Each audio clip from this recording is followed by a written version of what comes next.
Hello. At the age of 19, Leicester-born trainee architect Ernest Gimson attended a lecture by William Morris, spoke to him afterwards and came away inspired.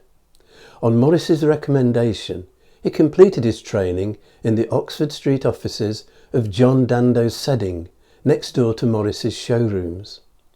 At Seddings he met and befriended fellow student Ernest Barnsley, and through him his younger brother Sidney, also pursuing architecture under Norman Shaw. In 1890, Jimson and Sidney Barnsley, in partnership with some fellow members of the Art Workers Guild, set up in business as Kenton and Company, designing and producing bespoke items of furniture. Financial problems led to the firm closing in 1892, but the experience proved valuable in terms of market research. In 1893, Jimson and the Barnsley brothers moved to the rural Cotswolds to study traditional craft techniques and set up a workshop, initially at Home Farm, Ewan near Cirencester, before renting Pinbury Park from Lord Bathurst, an Elizabethan manor near the village of Sapperton in Gloucestershire, where they baked their own bread, brewed cider and kept a few animals. Their work was characterised by robust designs, inspired by domestic craft traditions, use of native hardwoods such as oak and elm, finishes that emphasise the natural grain, exposed joints showcasing the construction, restrained decorative inlays and chamfered edges.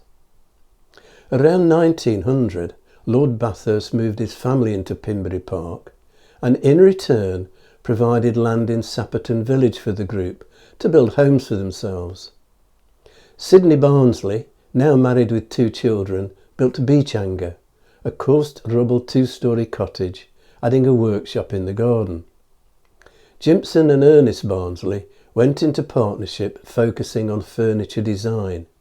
Soon needing larger premises, they leased Daneway House from Lord Bathurst, just outside Sapperton, for a workshop and showrooms, taking on Dutch cabinet maker Peter van der Waals to head up a team of craftspeople. Sidney Barnsley continued executing his own designs until a bad back intervened. Cheltenham Museum and Art Gallery has a fine collection of Sidney Barnsley furniture. To advertise his architectural credentials, Ernest Gimson had bought a plot of land in Ratcliffe Road, Leicester in 1892 and built Inglewood for himself, a 4-bed house in traditional local materials, Leicester red stock bricks and Swidland slate. Interior decoration included William Morris wallpaper and in the dining room a decorative plaster ceiling and frieze. Jimson was largely responsible for raising the profile of plasterwork in the arts and crafts movement. For his brother Sidney, Jimson designed Stoneywell Cottage at Ulverscroft in Leicestershire as a summer house in 1898. Anchored by a massive chimney, the cottage zigzags down a sloping site. Carefully selected natural boulders and recycled dry stone walling root the building in the landscape. Stoneywell is now looked after by the National Trust. There's no such thing as an arts and crafts house in the sense of a definitive style. There are more about the application of principles, integrity, total design, good workmanship, functionality with traditional features and the use of local materials in order to relate the structure to its setting. Inglewood and Stoneywell Cottage are good examples, but my absolute favourite is Rodmarton Manor near Cirencester.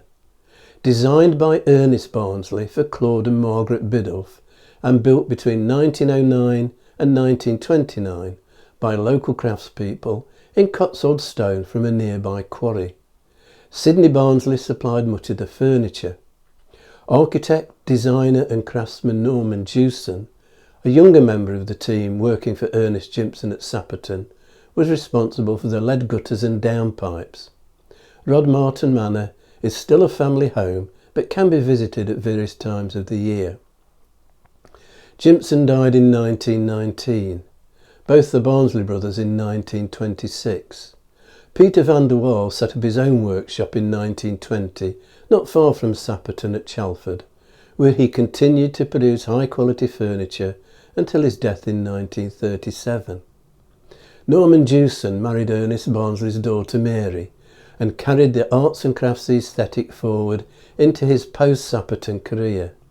He's best known for the restoration of Grade 1 listed Old Pen Manor in Gloucestershire in the mid-1920s.